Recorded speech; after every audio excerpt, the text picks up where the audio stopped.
And next up, we have our closing speaker, and I am super excited to announce Julie Pullen. Applying what we learned today, building a sustainable global blue economy. When I was trying to summarize her accolades, it was extremely difficult. So this is what I came up with. Dr. Pullen is a badass. She's an Explorers Club Fellow, a Fulbright Scholar, was a founding partner at Propeller Ventures, a venture capital fund investing, which is a venture capital fund investing in ocean-based climate solutions and advises early-stage climate tech funds. She was a leader at the pioneering climate risk startup Jupiter Intelligence and is on the Global Association of Risk Professionals Advisory Board. Dr. Pullen was named one of 13 influential climate leaders of 2024 by Bloomberg and profiled in Business Week. Thank you, Julie. Thanks very much, Tracy. Wow, what an introduction. Can you all hear me all right? Oh, thank you for staying to the very end of the day. It's been really a riveting couple days here, and I wanted to share really some perspectives on the space from the vantage point that I've been at. I assume it's just the big green button, right? Um, but in particular, as we look across ocean climate solutions, we've had the benefit of seeing, even just today, a lot of sources of innovation in some of these places that are really critical for the transition that needs to happen, from eliminating and reducing emissions, so like the maritime shipping decarbonization technologies we just heard about today, wastewater treatment. There he is. um, and then the sort of transformation of energy into the renewable space with offshore renewables, which is really a critical part of the space of ceasing fossil fuel expansion. We've also been hearing about today the carbon removal space, both from the perspective of seaweed as well as solutions in the ocean alkalinity enhancement space. Yesterday covered a lot on monitoring, reporting, and verification. So how do you know that ocean carbon removal is working? And it's been, I think, an exciting day from a technology and innovation standpoint to hear about this, all of this work going on. But I want to shift the perspective for a minute and share with you how I think about this space and how this connects to some of the business motivations that I think we're going to be seeing come into stronger focus. So my background is complex systems. Very early on, I spent time at the Santa Fe Institute, studied with an evolutionary biologist, Stuart Kauffman. He was the inspiration for Jeff Goldblum's character in Jurassic Park, and he famously said in the movie, "Life will find a way." And another strong influence in my work as an Earth system scientist was Steve Schneider, who has also been broadly quoted as saying that we may only recognize major climate thresholds in the rearview mirror. And when I spent time with him at Stanford, that really stuck with me because I didn't want to live in that world where we had missed big changes that were unfolding.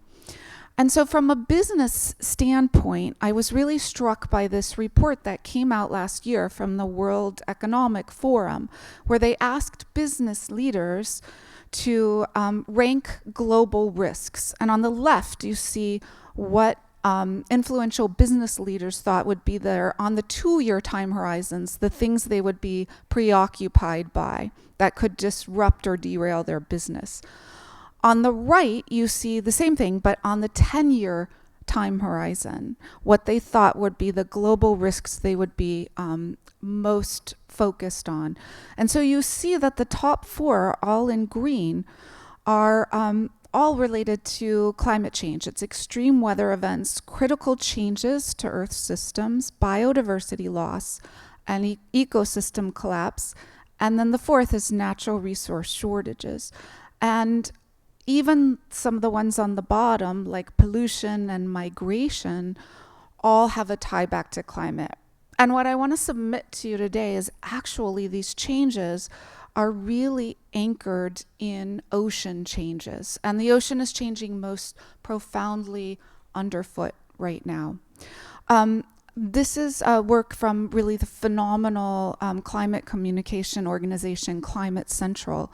And they've created quite recently a climate shift index. It tracks their atmosphere climate shift index. And they did this work in order to create more impactful statistics around climate attribution to human fingerprint.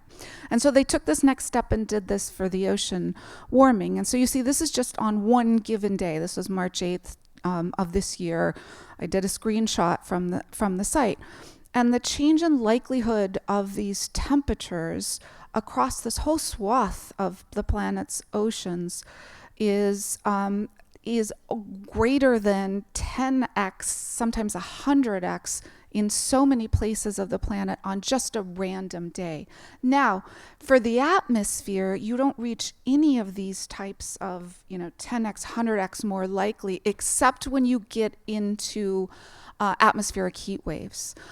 In the ocean, the marine heat waves reach into the 1000x more likely due to the human fingerprint. In other words, we're seeing much more profound, dramatic, intense attribution of human impacts in the ocean heating, even relative to what we know is going on in the atmosphere, and we expect to be those changes attributable to human influence.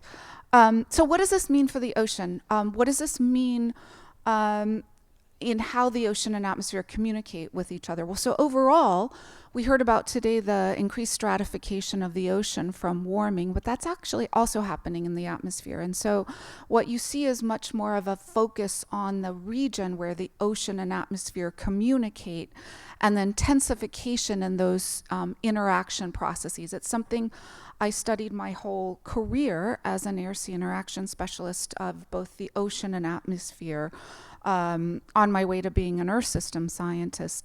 And some of the ways that these manifestations are showing up for us is in monsoon enhancements. We heard about that today. The North Atlantic Oscillation changes, extreme atmospheric rivers. We also heard about the imprint of that. And these rivers now are reaching all the way to Antarctica, and they're creating enhanced warming and wetness even there. That's causing more melting even down to the poles.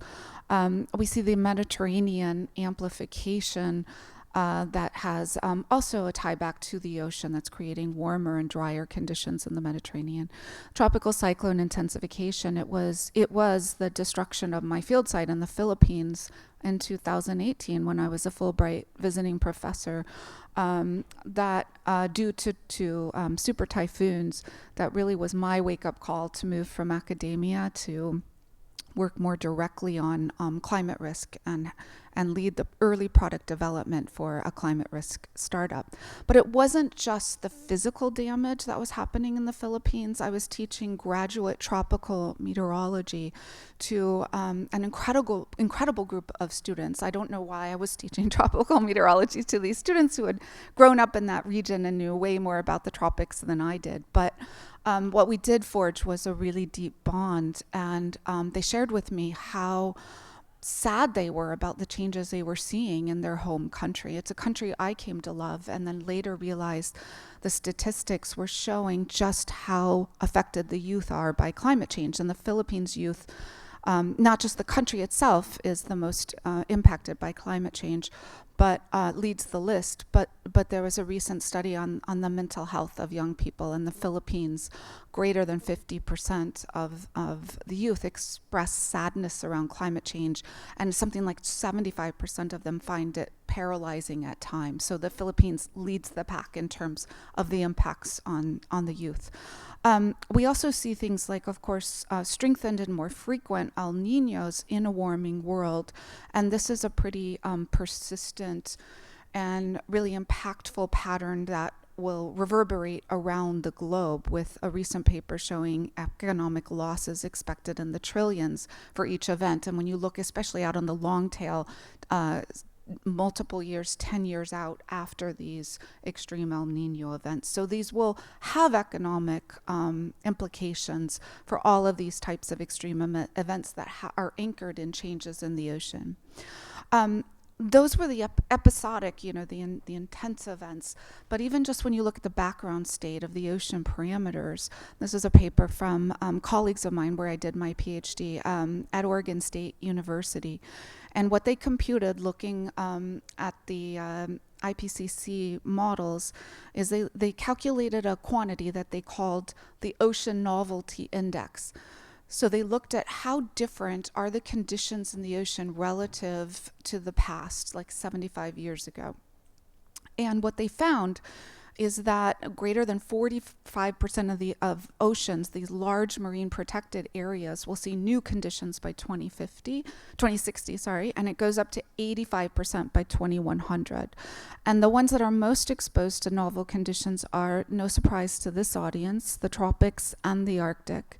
And then if you look, and this is what you see on the right, that dial graphic, the average, and then broken down by the different factors, so chlorophyll, zooplankton, SST, silica, pH, and oxygen. The unexperienced parameter ranges for pH emerges as soon as 2030 across most of these large marine protected areas. This is the signal of ocean acidification we're all familiar with. But it's a new way, a new take on looking at how far, how extreme, even just the background conditions have reached in the ocean, even apart from the extremes. And then we come to the Earth system changes, that the near-term planetary changes that we face as we approach 2 degrees C are centered in the oceans. It's the coral loss, it's the polar ice loss, and it's the overturning circulation. And those are the near-term ones that we really need to be focused on, and I think much more clearly about how we might avert and ward off some of these larger changes. So I'm going to focus on that for the next couple slides. And the tropical coral loss is, of course, one of the most devastating ones. We've already seen 50% loss over the past 50 years, and it rises as we look at those thresholds of 1.5 and 2 degrees C. But I want to also point to some signs of hope, and I put in here a picture of me and my children. We several years ago we lost my husband, and it came quite suddenly, and we went into a really a difficult period of time. And in the aftermath of that, I decided to teach my kids how to scuba dive so that they could see what this planet has to offer and the life that's incubated on our planet in these very special places of the coral reefs. And this was after we spread my husband's ashes in the desert and then went scuba diving in the Red Sea. And it was just such a personal joy to see them experience the coral reefs and really get enmeshed in a whole new world and find hope and joy in that new space. And on the larger front, larger scene, I find inspiration from some of the programs now that are really focused on the restoration and adaptation of the reefs, starting with Australia's work in the Great Barrier Reef as a national treasure. And so you all may know the Great Barrier Reef Foundation won the $45 million TED Audacious Prize, as well as work by the government funding a whole array of different types of solutions for preserving their coral reefs, including marine cloud brightening or marine hazing. So in these strong marine heat wave episodes, spraying sea salt across the surface of the ocean on a temporary basis in order to reflect more sunlight and with the aim of cooling the coral reefs. There's also an initiative, a nonprofit called Revive and Restore, that is working on biotechnology for conservation and comes at it from more of a private sector focus on pharmaceuticals and biotechnology innovation, but applying it to restoration efforts as a nonprofit. Polar ice loss there's, we had a really beautiful series of remarks from Sally about what's happening in sea ice. And I want to tie this to circulation changes. The near-term tipping points that are often mentioned are related to AMOC, or the subpolar gyre, and I'll mention those in a minute. But I want to point out a particular circulation feature, which is in our backyard with Canada, which is the Beaufort gyre, and it's showing signs of instability. It used to be a nursery for ice, and it's become a graveyard for ice. It's holding 25% more meltwater now, not just from the sea ice, but what's coming off of land from the melting permafrost. And it's on the verge of releasing that fresh water after a 20-year buildup. Normally, it has this cadence of it accumulates this fresh water, and every 5 to 10 years it releases that, and it can go down on either side of Greenland. But now this buildup is now accumulating over 20 years. And in the past, 10,000 years ago in the Younger Dryas, we saw this type of flushing of fresh water that has significant impacts on AMOC. So these are some of the lesser appreciated circulation changes that I pay attention to as a physical oceanographer. And I'm very heartened that an organization where I'm on the board, Ocean Visions, has recently released a restoration roadmap for potential ways to intervene to support the regrowth of the protection and the regrowth of sea ice. And you can see on there, Arctic protection, like Sally mentioned, is front and center to what needs to be done. But there's also solutions that may be able to help us hold on to sea ice a little bit longer as we complete the really important emissions reductions that need to be going on, but that have so far felt really delayed. The last is the overturning circulation. And I mentioned the subpolar gyre, that circulation cell just off the coast of Greenland. And there's a recent study out of the UK that showed 30 to 40% of the recent IPCC models show a subpolar gyre slowdown at lower emission low emission scenarios at lower temperature thresholds, and unfolding faster, like on the order of 10 years. And this has downstream impacts on the whole Atlantic meridional overturning circulation itself. So something that gives me hope is the attention that people are putting now in the UK. There's a new initiative called the Strategic Climate Risk Initiative, focused on understanding the national security risks of a subpolar gyre weakening, like happened during the Little Ice Age, which led to widespread food insecurity, widespread migration.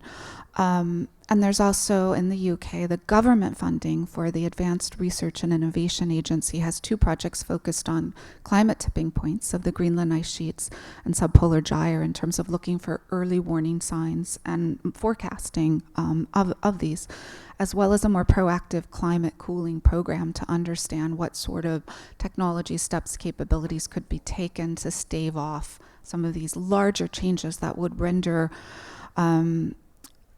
it like living on a different planet if these were to come to pass. So I come back to this, the global risk slide, and really remind you that these risks all tie back to the ocean. And so what we're going to find is that on this 10-year time horizon, it's not just going to be the business leaders here working in sustainability who are going to realize that we've reached a turning point. It's going to be businesses, the whole society is going to realize that we've driven a system too far unless we do something much, much, much more sustained and dramatic about it. And I also think about, as a complex systems scientist, an earth system scientist, that we may be missing information here when we talk about these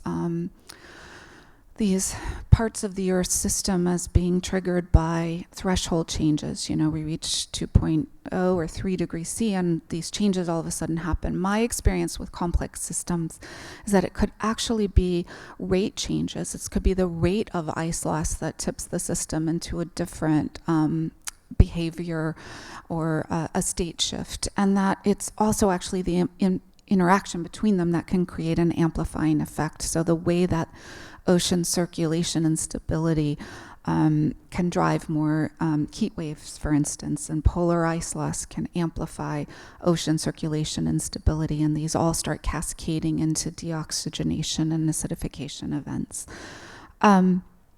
And so, when I think about what is in the spectrum of what we can be doing right now, I start looking out on that 10-year time horizon.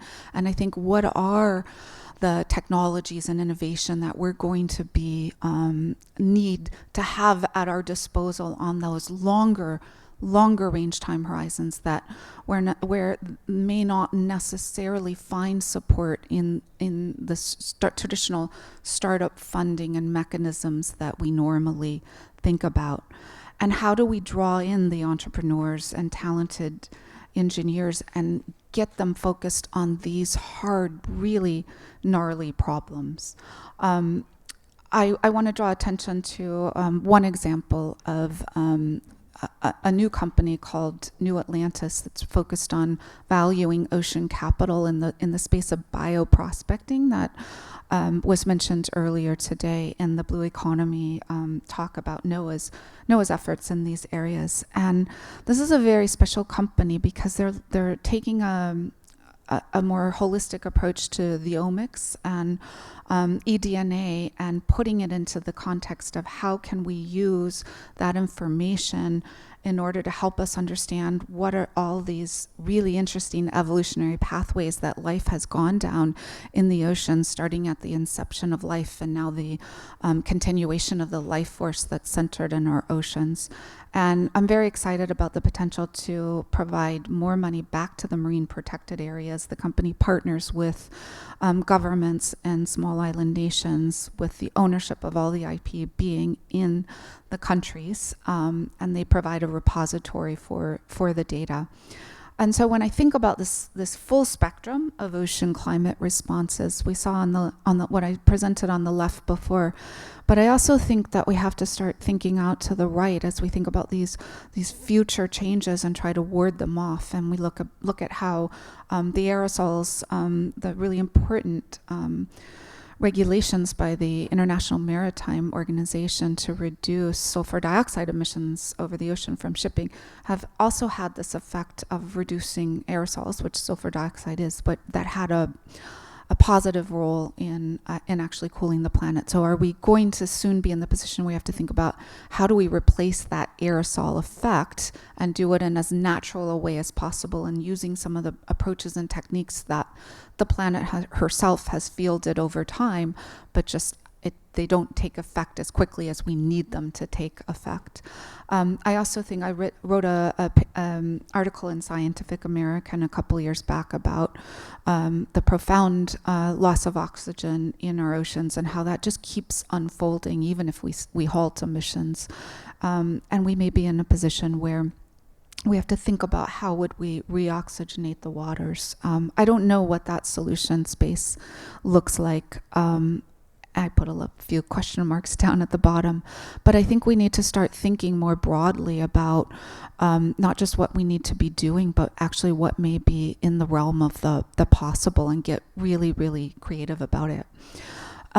This is my last slide, and I think as we really consider how to create and change tipping points into turning points, we should keep several things top of mind. I collaborate with an artist, Anne de Kabucha, and she does these installations in environments that are experiencing rapid change due to global warming. And she does these installations. She uses an hourglass, you can see it there on the reef, that signifies time, that time is running out. And she puts also a skull. And this is a trope that's used throughout art history, but it doesn't mean death. It actually means choices. Sally was talking to us about her organization, Global Choices, and it signifies the choices that we have in our role as humans. And I think we want to connect that more broadly to what it means to be stewards of the only vibrant living planet that we know of, and value our home and care for it like we would, so that we pass on a better world for our children. Thank you for your attention.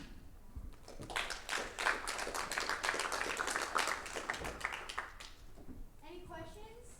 That was amazing. That was really good. Does anybody have any questions? Oh, yeah, Sid. Sid. Tracy, Julie, that was just brilliant. Could we get Julie, that was brilliant. Thank you very much. I'm curious about your perspective from your lofty level on the COP process. We're coming up COP30 in Belém in Brazil in November. There are two sides to the coin: mitigation and adaptation. What do you think about the COP process and COP prospects? Thank you. Yeah. So I've only been to two COPs. I skipped this past year, but I went to the two before. I went because we have now an ocean pavilion at COP. It's a huge breakthrough. It's Scripps and Woods Hole took the lead on that. I participate in a lot of programming there, and it's a real, I don't know if any of you all in the audience have been there, but it's like a nexus, right? It's like everybody comes together and you get all the, ministers from countries stopping by and really wanting to pay homage to the ocean, but learn, it's a very vibrant place to be. And I think all of that will still go on. I think it's really tragic that the U.S. has pulled out like they have, and so I think we have to hope that the international community will just stay the course, and that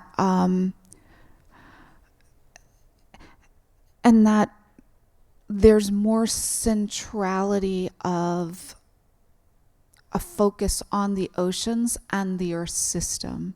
And I think that, look, those negotiations are painstaking. I mean, they really, really are. And I was in London a few weeks ago. There's a play on being shown there called Kyoto, and it's about all of the negotiations for the Kyoto Protocol, and it's an extraordinary one because it goes into all the deliberations and it makes it not dull. It makes it really dramatic and interesting. And, you realize how long ago that was. It's, approaching 30 years that these negotiations have gone on and how little progress we've made. And so this is what, I think emotionally a lot of us feel is like, we've had this international process in place and it so far has not delivered what we hoped that it would. And so what now? I mean, of course it continues. It needs to continue. That is the primary solution is emissions reductions. But we also need to be thinking about contingency plans.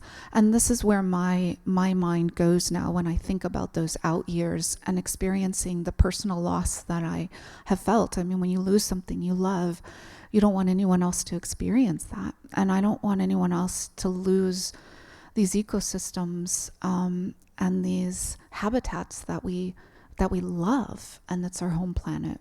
And that's where I come from. That was amazing. Anybody else? Yeah. As you look at, again, like from the high level, as you look at the solutions that are being presented, are there ones that give you like deep pause versus something that gets you really excited? So it's really easy to find a niche in the space of solutions and to see how it like can create something that's special. And it's a whole nother thing to think, how does this scale and how does this scale quickly? Can you make things so inevitable that the uptake and the adoption is just really, really fast?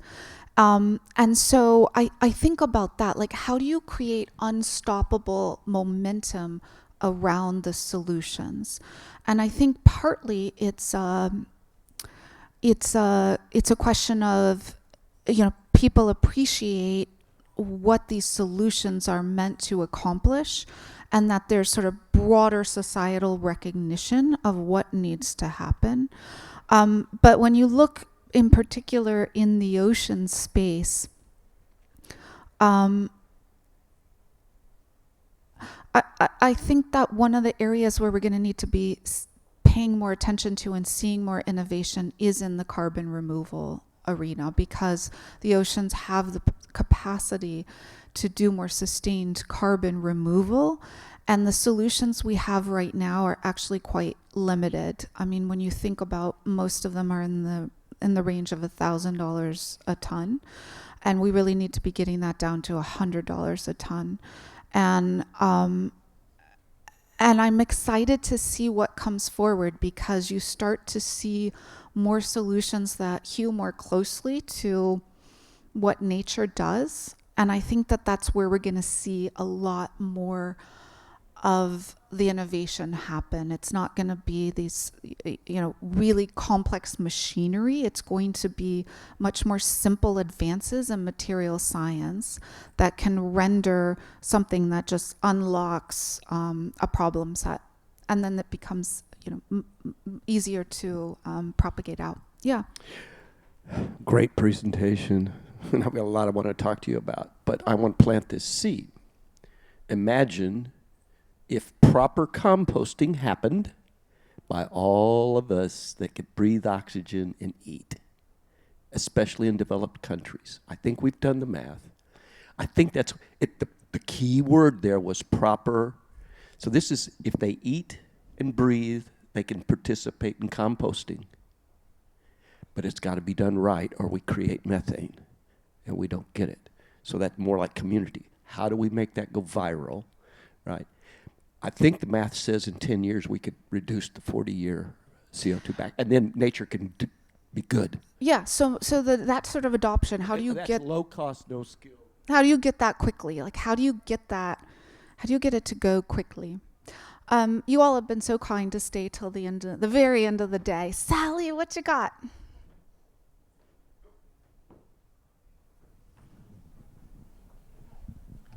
Well, I'm very curious how you see what you've been talking about with regard to oceans integrating with Johann Rockström's planetary boundaries. How does this interrelate with the boundaries that he has identified? It's complementary, right? The same, set of earth scientists have also been convening around the tipping points. And I was part of their tipping point science workshop back a year ago. And, I think that, it's one thing to say these are no-go areas, and then you pass those no-go areas, and then what do you have to offer at that point? And I think it's a catch that has tripped us up as scientists, right? We're the stop sign people. We're like, no, you can't go here. Like, this is where this danger lies here. And this is actually what I'm seeing in a number of scientists who have shifted over to the innovation space and being entrepreneurs and creating solutions, is because we've become so tired of being the ones who are just documenting the changes that are unfolding. And it just gets heavy, to see these changes and to be collecting the data and have a sense of helplessness about it. And so for a lot of scientists, I think they've been changing into that perspective of, how do we not just like put up the warning signs, but how do we actually point to where the most promising solutions may lie and actually start building and creating in those spaces. So I do think it's completely complementary, and I see scientists being, broad swaths of them occupying different points of all of that. And I think we need everybody, working in the areas where they feel they can contribute the most, and they have an affinity for the topics. Thank you. Yeah. All right. Thanks, everyone. Have a great rest of the night. I'm about to hop on a plane, but thank you again for a wonderful couple days, and to Sid for making this happen. and to Tracy for the fabulous, she's going to close us out, but thanks.